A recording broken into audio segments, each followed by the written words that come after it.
And this is part two. Again, Kathleen and Jackie from my 402 class in CSULB are willingly helping out. I want to make sure that everybody's clear. We are trying to set a lesson plan. The issue is, how do you really get prepared for the worst? And again, Kathleen and Jackie will help us out, and there they are.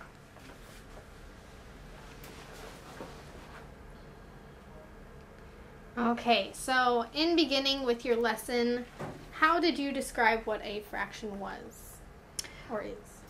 Well, I remember that I wrote it on the board and I visualized what the student was wondering about it. I know that 1/4, for example, it looks like a division, but it really isn't. And so I didn't really talk about the fraction part. My group members did. So what I would do is just research, make sure that you know yourself what you're talking about, because if you just go up there and you don't really know, then it's going to be a problem. The students are going to be able to read you really easily.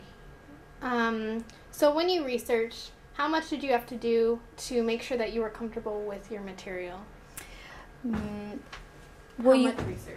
Well, as long as it takes, as much research as you need, because in order for you to be comfortable, it depends on the person. If you feel like you're ready, then you're ready, and if not, then you're not. And make sure that you know all the vocabulary and you use the proper terms for each number and for everything that you use on the board. So how did you know that you were ready in terms of research? How did you check with yourself?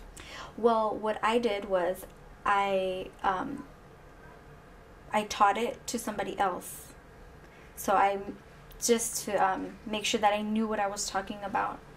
So teaching, in essence, makes you understand it better so that you can teach somebody else.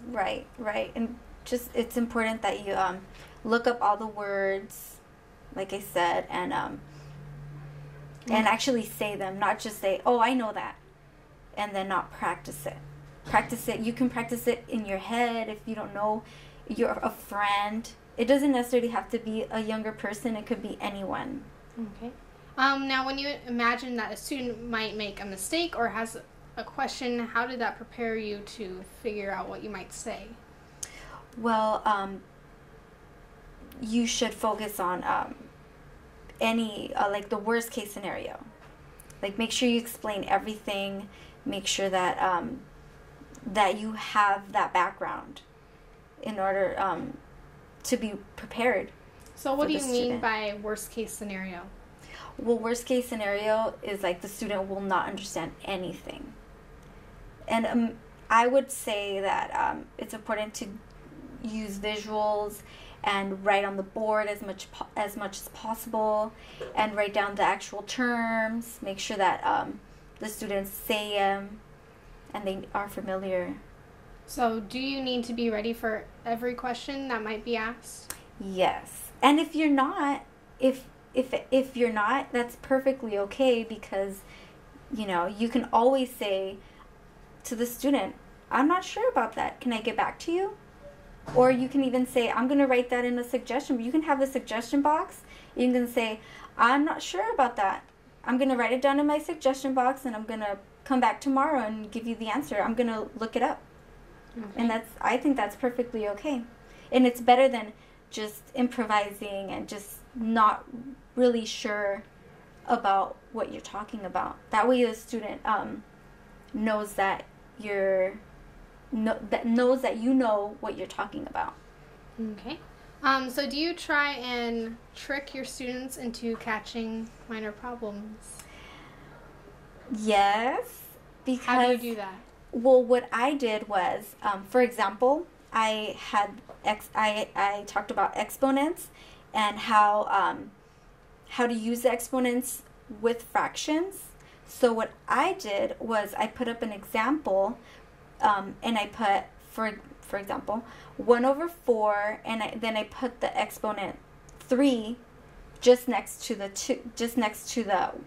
1, without using parentheses. Of course, I'm telling you, but without using the parentheses. And I told them what's the answer, and of course they got it, and they did it correctly. They did, what was that? 1 cube. Yeah, when 3 over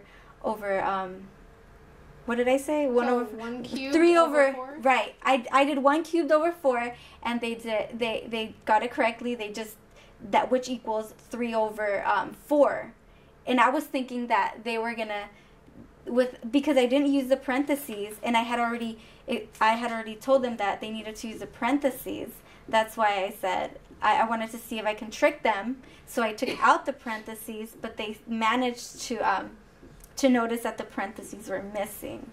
So do you mean that 1 cubed over 4 still equals 1/4, not 3 over 4? Does that make sense?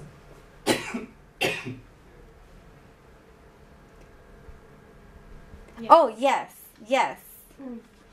Okay. So, I need a visual as well. Right. Okay, so it's important for you to have visuals. Exactly. Right. Don't just go off. Oh, and just like I made that mistake, anyone can make the mistake, and make sure that you just say, I made a mistake. I didn't write it down. I should write down everything that I'm doing, because you can easily forget or make a mistake. Okay, so remind me what your specific responsibility was in your group lesson. My responsibility was to teach exponents in relationship to fractions. Okay, so what essentially is an exponent? Well, an exponent is a condensed way of multiplication. Okay, and what is special about exponentiating a fraction versus a number? Well, when you're exponentiating a fraction, it's important that you use parentheses, because if you don't use the parentheses, that means that you're not using the exponent to the whole fraction.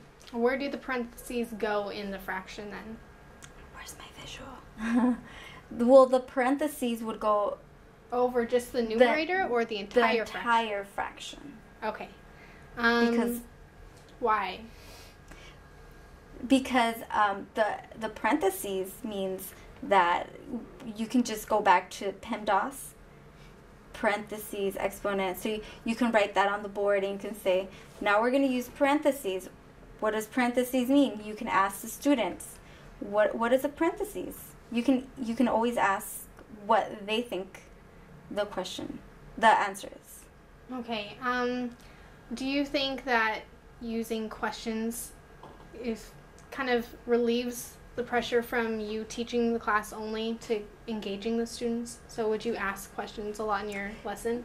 It would be a form of teaching them, not really relieving.